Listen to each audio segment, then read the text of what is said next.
Radio फार्स. काल Tottochan फारच उदास झाली होती. ह्यापुढे रेडिओवरचे फार्स तू मुळीच ऐकायचे नाहीस, आईनं तिला बजावलं होतं. तोत्तोचानच्या लहानपणी रेडिओ खूप मोठे मोठे आणि लाकडी असायचे.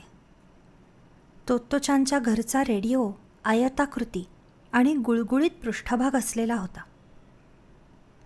गुलाबी रेशमानं झाकलेला ध्वनिक्षेपक आणि 2 बटणं असलेला तो रेडिओ तोत्तोचानला खूप आवडायचा. शाळेत जायला लागण्याआधीपासूनच तोत्तोचानला रेडिओवरचे राकुंगो फार्स आवडायचे. गुलाबी रेशमाला कान लावून ती ते ऐकत राहायची. तिला वाटायचं त्यांचे विनोद भयंकरच गमतीशीर आहेत. आईनंही कालपर्यंत कधी तिच्या ऐकण्याला आक्षेप घेतला नव्हता. काल बाबांच्या वाद्यवृंदातले काही मित्र सरावासाठी त्यांच्या घरी आले होते. तोत्तोचान, ताचिबानाने तुझ्यासाठी केळी आणली आहे बघ, आईनं सांगितलं. तोत्तोचानला खूपच आनंद झाला. तिनं ताचिबानांना खाली वाकून अभिवादन केलं आणि ती अचानक आईला म्हणाली, आयला, हे लई झाक आहे बघ. त्यानंतर मात्र आई बाबा घरात नसताना तिला चोरून ते फारच ऐकायला लागायचे. ती त्यातले विनोद ऐकून मोठ्या मोठ्यानं हसायची. एखाद्या मोठ्या माणसानं बघितलं असतं तर त्यांना वाटलं असतं, एवढ्याशा मुलीला हे विनोद समजत तरी असतील का. पण लहान मुलांची विनोदबुद्धी चांगली असते, यात काही शंकाच नाही. केव्हा काय गंमत झाली हे त्यांना बरोबर समजतं. नवा डबा आला. आपल्या शाळेत आगगाडीचा अजून एक डबा येणार आहे, जेवणाच्या सुट्टीत मिओचाननं सांगितलं. मिओचान ही मुख्याध्यापकांची 3री मुलगी. ती तोत्तोचानच्या वर्गात शिकत होती. शाळेत अगोदरच 6 डबे वर्ग म्हणून होते. मिओचान म्हणाली की त्या डब्यात ग्रंथालय करणार आहेत. त्यांची उत्सुकता वाढली होती. कसा आणतील रे पण तो डबा, कुणीतरी विचारलं. प्रश्न गहन होता. सगळेच क्षणभर विचारात पडले. कदाचित ओहीमाजीच्या रुळावरून आणतील आणि मग इकडच्या बाजूला फुटणाऱ्या फाट्यावरून शाळेत आणतील, एकानं सुचवलं. पण मग तो रुळावरून उतरवून रस्त्यावरून आणावा लागेल ना, दुसऱ्याची शंका. नाहीतर दुसऱ्या एखाद्या गाडीवरून आणतील, अजून एकाची कल्पना. एवढी मोठी गाडी कुठून आणणार, कुणीतरी मध्येच अडवलं. अशीच चर्चा होत राहिली. आगगाडीचा डबा कुठल्याच गाडीवरून, अगदी ट्रकवरून सुद्धा आणणं शक्य नाही हे मुलांना समजून चुकलं होतं. पण मग काय. बराच वेळ विचार करून तोत्तोचान एकदम म्हणाली, रूळ, एखाद्या वेळेस ते शाळेपर्यंत रूळ टाकतील. कुठपासून, कुणीतरी विचारलं. कुठपासून म्हणजे आत्ता तो डबा जिथे असेल तिथपासून, ती म्हणाली. खरं तर आपली सूचना तितकीशी चांगली नाही असं तिलाही वाटायला लागलं होतं. कारण आत्ता तो डबा कुठे असेल हे तिलाही माहीत नव्हतं आणि शाळेपर्यंत रूळ घालणं सोपं नव्हतं. रूळ घालायचे म्हणजे मधली घरं वगैरे काय पाडून टाकणार काय. खूप वेळ चर्चा करून काहीच निष्पन्न होईना. तेव्हा मुलांनी ठरवलं, आज दुपारी शाळा सुटल्यावर शाळेतच थांबायचं आणि नवीन ग्रंथालय कसं आणतात ते पाहूनच घरी जायचं. मुख्याध्यापकांना परवानगी विचारण्यासाठी मिओचानची निवड झाली. थोड्याच वेळात ती परत आली. तो डबा रात्री खूप उशिरा येणार आहे, तिने सांगितलं. ज्यांना खरंच पाहायची इच्छा असेल त्यांना आधी आईबाबांची परवानगी विचारूनच यावं लागेल.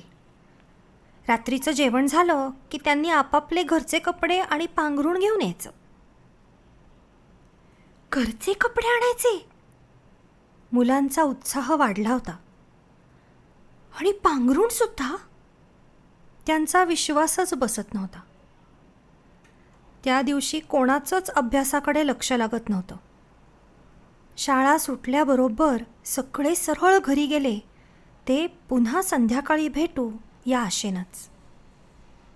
घरी पोचल्या पोचल्या तोत्तोचाननं सांगितलं, नवा डबा येणार आहे. कसा ते माहीत नाही. घरचे कपडे आणि पांघरूण. मी जाऊ? आता एवढ्यावरून बिचाऱ्या आईनं काय समजावं?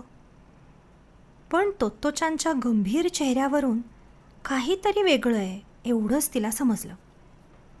आईनं बरेच प्रश्न विचारले तेव्हा कुठे तिच्या लक्षात सगळा प्रकार आला. आईला वाटलं तोत्तोचाननं रात्री जायलाच हवं, कारण अशी संधी नेहमी नेहमी मिळणार नाही. तिला तर तो डबा आणलेला बघायला स्वतःला सुद्धा खूप आवडलं असतं.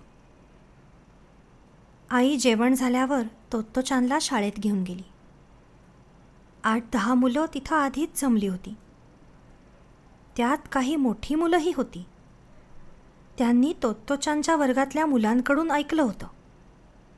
1-2 इतरही मुलांच्या आया त्यांच्याबरोबर आल्या होत्या. त्यांना तिथंच थांबण्याची इच्छा होती, पण मुख्याध्यापकांनी मुलांची पूर्ण जबाबदारी घेतली होती. त्या निश्चिंत मनानं घरी परतल्या. आपलं ग्रंथालय आलं की मी तुम्हाला उठवीन हं. सभागृहामध्ये झोपण्याची तयारी करणाऱ्या मुलांना मुख्याध्यापकांनी सांगितलं. मुलांना वाटलं आज त्यांना झोपच लागणार नाही, पण खरं म्हणजे ती सगळीच दमली होती.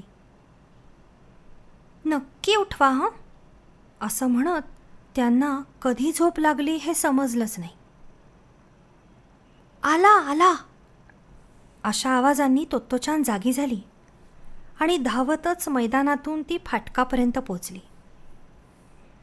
नुकतीच पहाट होत होती आणि पहाटेच्या अंधुक उजेडात आगगाडीचा मोठा डबा रुळाशिवाय येत होता आणि तोही अजिबात आवाज न करता.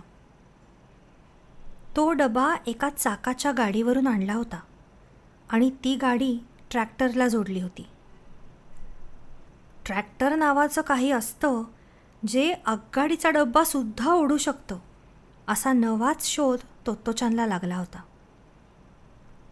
सावकाश सावकाश तो डबा शाळेच्या फाटकापर्यंत येऊन पोचला.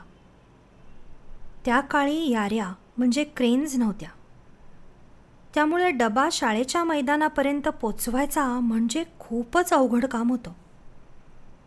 ट्रॅक्टरच्या माणसांनी वरून हळूहळू तो ढकलायला सुरुवात केली. नीट लक्ष देऊन बघा, मुख्याध्यापकांनी सांगितलं. त्याला रोलर म्हणतात. त्याच्या मदतीनं कितीही अवजड वस्तू ढकलत नेता येते. जोर लगा के हैया, कामगार एका सुरात गात होते आणि त्याच तालावर सूर्यही हळूहळू वर येत होता. इतर 6 डब्यांप्रमाणेच याही डब्याची चाकं काढून टाकली होती. त्या डब्याची भटकंती आता संपली होती आणि लहान मुलांच्या निरागस हास्याचा वावर आता तिथं होणार होता. घरच्याच कपड्यांमध्ये सकाळच्या उन्हात मुलं आनंदानं बागडत होती. मुख्याध्यापकांभोवती फेर धरून नाचत होती आणि मुख्याध्यापक आनंदानं आणि कौतुकानं हसत होते. मुख्याध्यापकांचं हास्य पाहून मुलांचा उत्साह वाढत होता. पोहण्याचा तलाव. त्या दिवशीचा त्यांचा आनंद त्यांच्यापैकी कोणीच कधीच विसरू शकले नाहीत. तोत्तोचानच्या आयुष्यातला तो सुवर्णाक्षराने लिहून ठेवावा असा दिवस होता. त्या दिवशी ती पहिल्यांदाच तलावात पोहली होती. हो, आणि तेही पोहण्याच्या पोशाखाशिवाय. त्या दिवशी सकाळीच मुख्याध्यापक म्हणाले, उन्हाळा फार वाढलाय, मला वाटतं तलाव भरून टाकावा. हे, सगळेच आनंदानं उड्या मारू लागले. तोत्तोचान आणि इतर पहिलीतली मुलं तर आणखीच खुश झाली. तोमोएमधील तलाव इतर तलावांसारखा चौकोनी नव्हता. त्याचा आकार बराचसा होडीसारखा होता, पण तो भरपूर मोठा होता. वर्गाच्या आणि सभागृहाच्या मधल्या मैदानात तो तलाव होता. वर्ग चालू असताना तोत्तोचानचं आणि सर्वांचंच लक्ष राहून राहून खिडकीबाहेर जात होतं. तलाव रिकामा असताना त्यात खूप पालापाचोळा पडला होता, त्यामुळे तो मैदानासारखाच दिसायचा. पण आता स्वच्छ करून त्यात पाणी सोडल्यावर मात्र तो खराखुरा पोहण्याचा तलाव दिसू लागला होता. शेवटी एकदाची सुट्टी झाली आणि सगळी मुलं तलावाभोवती गोळा झाल्यावर मुख्याध्यापक त्यांना म्हणाले, थोडेसे व्यायाम प्रकार करा आणि मग पाण्यात उतरा. पण पोहण्याचा पोशाख? तोत्तोचानच्या मनात आलं. ती आईबाबांबरोबर कामाकुराला पोहायला जायची तेव्हा ती पोशाख, रबरी टायर आणि तरतऱ्हेच्या गोष्टी बरोबर घेऊन जायची. मुख्याध्यापकांनी मात्र काहीच आणायला सांगितल्याचं तिला आठवेना. तेवढ्यात तिच्या मनातलं समजल्याप्रमाणे मुख्याध्यापक म्हणाले, पोशाखाची चिंता करू नका, सभागृहामध्ये जा आणि पहा. जेव्हा तोत्तोचान आणि इतर पहिलीतली मुलं सभागृहात गेली तेव्हा मोठी मुलं त्यांचे कपडे काढून ठेवत होती आणि आनंदानं नाचत होती. अंगावर एकही कपडा न घालता ती मुलं मैदानाकडे धावत होती. तोत्तोचान आणि इतरांनीही घाईघाईनं कपडे काढले आणि मैदानाकडे धाव घेतली. उन्हामध्ये कपड्यांशिवाय खूप बरं वाटत होतं. ते मैदानापाशी पोहोचले तेव्हा इतरांचे व्यायाम प्रकार करून झाले होते. तोत्तोचान अनवाणी पायांनी धावतच तिथं गेली. पोहायला शिकवणार होता मियोचानचा मोठा भाऊ, मुख्याध्यापकांचा मुलगा आणि एक उत्तम क्रीडापटू. तो तोमोएमध्ये शिक्षक नव्हता, पण विद्यापीठाच्या पोहण्याच्या संघात होता. त्याचं आणि शाळेचं नाव एकच होतं, तोमोए. व्यायाम झाल्यावर मुलांनी नाचत चित्कारत अंगावर गार पाणी घेतलं आणि तलावात भराभर उड्या मारल्या. इतर सगळ्यांनी उड्या मारल्या तर त्यांचे पाय खाली टेकतात याची खात्री होईपर्यंत तोत्तोचान मात्र पाण्यात उतरली नव्हती. पाणी गरम नव्हतं पण थंडही नव्हतं. तिथे अगदी मस्त वाटत होतं आणि कोणत्याही बाजूला हात पसरला तरी नुसतं पाणीच पाणी. बारीक मुलं, जाड मुलं, मुलं मुली सगळीच हसत बागडत होती. अंगावर एकही कपडा नाही अशा अवस्थेत नाचत होती. तोत्तोचानला मोठीच गंमत वाटत होती. तिला वाईट एकाच गोष्टीचं वाटत होतं, रॉकीला शाळेत येता येत नाही याचं.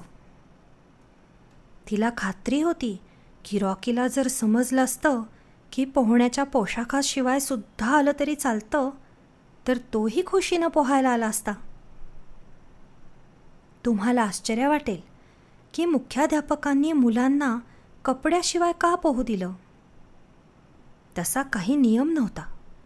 कुणाला पोशाख घालून पोहायचा असेल तर हरकत नव्हती, पण आजच्यासारखं अचानक ठरलं तर पोशाखाशिवाय पोहायलाही हरकत नव्हती. पण त्यांनी तशी परवानगी का दिली? कारण त्यांना वाटायचं मुलामुलींना एकमेकांच्या शरीरातील फरकाबद्दल विकृत कुतूहल असणं बरोबर नाही आणि त्यांच्या मते शरीर लपवण्यासाठी माणसानं इतके कष्ट घेणं अनैसर्गिक आहे. त्यांना मुलांना शिकवायचं होतं की सगळीच शरीरं सुंदर असतात.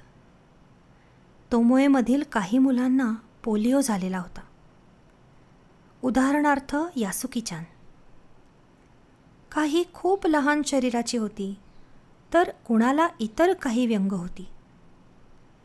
ती सगळी जर लपवाछपवी न करता एकत्रित खेळली तर त्यांना स्वतःच्या शरीराची लाज वाटणार नाही आणि न्यूनगंडही निर्माण होणार नाही.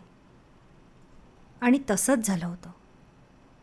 अगोदर ती अपंग मुलं लाजत, पण हळूहळू ती रुळली आणि धडधाकट मुलांइतकीच मोकळेपणानं खेळू लागली. काही पालकांना ही कल्पना फारशी पसंत नव्हती. ते मुलांबरोबर पोहण्याचा पोशाख पाठवत असत आणि मुलांनी पोशाख घालूनच पोहलं पाहिजे असा त्यांचा आग्रह असे. पण तसं क्वचितच घडायचं हे मात्र त्यांना माहीत नव्हतं. तोत्तोचाननं मात्र सुरुवातीपासूनच पोशाखाशिवाय पोहायचं असं ठरवून टाकलं होतं आणि जे पोशाख विसरून येत तेही पोशाखाशिवाय पोहण्यातच जास्त गंमत आहे या निर्णयाप्रत पोचत. मात्र घरी जाण्यापूर्वी पोहण्याचा पोशाख ओला करण्याची काळजी पोशाख घेऊन येणारी मुलं घेत. त्यामुळे तोमोएचा तलाव बोरासारखा तांबूस दिसायचा आणि पोशाखाचा पांढरा ठिपका त्यात क्वचितच दिसायचा. प्रगती पुस्तक. आजूबाजूला अजिबात न पाहता तोत्तोचान स्टेशनवरून थेट घराकडे धावत सुटली. तिला पाहणाऱ्यांना वाटलं असतं काहीतरी भयंकर घडलंय की काय. घरी पोचल्या पोचल्या तिनं पुढचं फाटक उघडलं आणि ती मोठ्यानं ओरडली, मी आले. धावतच ती रॉकीकडे गेली. तो व्हरांड्यामध्ये जमिनीवर पसरला होता. काहीही न बोलता तोत्तोचान त्याच्यासमोर बसली. दप्तर खांद्यावरून काढलं आणि दप्तरातून तिनं प्रगती पुस्तक बाहेर काढलं. ते तिच्या आयुष्यातलं पहिलं प्रगती पुस्तक. रॉकीसमोर तिनं ते उघडून धरलं. बघ, ती अभिमानानं म्हणाली. त्यात पुष्कळ अ आणि ब अशा श्रेण्या आणि आकडे होते. अर्थात अ पेक्षा ब चांगली की ब पेक्षा अ हे तिलासुद्धा अजून समजत नव्हतं, तर बिचाऱ्या रॉकीला ते कसं समजणार. पण तोत्तोचानला तिचं सगळ्यात पहिलं प्रगती पुस्तक सर्वात आधी रॉकीला दाखवायचं होतं आणि रॉकी खुश होईल याची तिला खात्री होती. रॉकीनं जेव्हा तोंडासमोर कागद पाहिला तेव्हा त्यानं तो एकदा हुंगला आणि तोत्तोचानच्या चेहऱ्याकडे बघितलं. मस्त आहे की नाही, ती म्हणाली. पण त्यात खूप अवघड अवघड शब्द आहेत, तुला नाही वाचता येणार. रॉकीनं पुन्हा एकदा प्रगती पुस्तक बघितल्यासारखं डोकं हलवलं आणि तोत्तोचानचे हात चाटायला सुरुवात केली. छान, ती समाधानानं म्हणाली. उठत तिनं सांगितलं, आता मी आईला दाखवते. तोत्तोचान उठून गेल्यावर रॉकीही उठला. जराशी थंड जागा पाहून त्यानं पुन्हा अंग टाकलं आणि डोळे मिटले. त्याचे ते मिटलेले डोळे पाहून तोत्तोचानच काय, पण कोणाचीही खात्री झाली असती की तो तिच्या प्रगती पुस्तकाचाच विचार करत असणार. उन्हाळी सुट्ट्या. उद्या आपलं शिबिर आहे. संध्याकाळी घरचे कपडे आणि पांघरूण घेऊन शाळेत जमायचं. मुख्याध्यापकांची सूचना आली. तोत्तोचाननं ती आईला दाखवली. दुसऱ्या दिवसापासून उन्हाळ्याची सुट्टी सुरू होणार होती. आई, शिबिर म्हणजे काय? तोत्तोचाननं विचारलं. आईलाही नीटसा अंदाज येत नव्हता, पण ती म्हणाली, कदाचित तंबू उभे करून त्यात राहायचं. पण कुठे उभारणार तंबू? भाड्याचा वगैरे उल्लेख नाही, म्हणजे बहुधा शाळेजवळच कुठेतरी शिबिर असेल. तंबूत पडल्या पडल्या तुम्ही चंद्र चांदण्या पाहू शकाल. त्या रात्री तोत्तोचानला कितीतरी वेळ झोप आली नाही. शिबिराची कल्पना तिला थरारक आणि धाडसी वाटत होती. तिच्या छातीची धडधड वाढली होती. दुसऱ्या दिवशी तिनं भराभर सगळं आवरायला सुरुवात केली, पण संध्याकाळी कपडे आणि पांघरूण पिशवीत भरून निघताना मात्र ती किंचित घाबरली होती. जेव्हा सगळे सभागृहात जमले तेव्हा मुख्याध्यापक म्हणाले, आता लक्ष देऊन पहा हं. हातामध्ये जाड ताडपत्रीसारखा दिसणारा हिरवा तंबू घेऊन ते सभागृहातल्या छोट्याशा व्यासपीठावर गेले आणि काही क्षणातच त्यांनी दोऱ्या सोडवून तंबू उघडला. मी आता हा तंबू कसा उभा करायचा ते दाखवणार आहे, ते म्हणाले. बघता बघता त्यांनी एकट्याने तंबूच्या दोऱ्या खेचून खांब उभे केले. तंबूमध्ये हवा भरली आणि एक सुंदरसा तंबू उभा राहिला. चला, आता तुम्ही सगळे सभागृहामध्ये तंबू उभे करा आणि शिबिराला सुरुवात करा, मुख्याध्यापक म्हणाले. आईची कल्पना होती की तंबू मैदानात उभे करतील, पण मुख्याध्यापकांची कल्पना वेगळीच होती.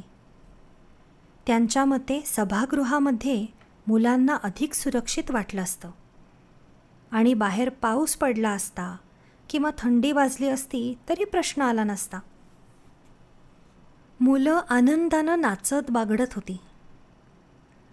घर बांधूया, घर बांधूया असं ओरडत त्यांनी लहान लहान गट केले आणि अखेरीस शिक्षकांच्या मदतीने त्यांनी पुरेसे तंबू उभारले. एका तंबूत साधारण 3 मुलं झोपू शकत होती. तोत्तोचाननं पटकन कपडे बदलले आणि थोड्याच वेळात या तंबूतून त्या तंबूमध्ये मुलांच्या भेटीगाठी सुरू झाल्या. सगळ्यांचे कपडे बदलून झाले तेव्हा मुख्याध्यापक सभागृहाच्या मध्यभागी बसले. तिथून सगळी मुलं त्यांना पाहू शकत होती आणि त्यांच्या परदेशी प्रवासाच्या आठवणी ऐकू शकत होती. मुलं आपापल्या तंबूमध्ये लोळत होती. कोणी नुसतंच डोकं बाहेर काढून बसली होती, तर काही नीट बसून ऐकत होती. कधीच न पाहिलेल्या 7 समुद्रापलीकडच्या गोष्टी ऐकण्यात रंगून गेली होती. मुख्याध्यापकांच्या गोष्टी ऐकून कधीकधी मुलांना वाटायचं ते 7 समुद्रापलीकडच्या आपल्या मित्रांच्याच गोष्टी सांगतायत. आणि अशा तऱ्हेने सभागृहामधल्या तंबूमध्ये झोपण्याचा तो साधासाच प्रसंग प्रत्येक मुलाच्या आयुष्यामधला आनंदाचा आणि अविस्मरणीय प्रसंग ठरला. तो अनुभव मुलांना फार मोलाचा वाटत होता आणि मुलांना खुश ठेवण्याची कला मुख्याध्यापकांना चांगली अवगत होती. मुख्याध्यापकांचं बोलणं संपल्यावर सगळी मुलं आपापल्या तंबूमध्ये परतली आणि सभागृहातला दिवा बंद झाला. काही तंबूंमधून हसण्याचे आवाज येत होते, तर काहींमधून दबक्या आवाजातली कुजबूज. थोड्याच वेळात सारं शांत झालं. चंद्र ताऱ्यांशिवायचं ते शिबिर होतं, पण मुलांनी त्याचा आनंद मनमुराद लुटला होता. त्यांना ते सभागृह म्हणजेच शिबिराचं मैदान झालं होतं आणि त्यांच्या आठवणीत ती रात्र कायमची चांदणी रात्र झाली होती.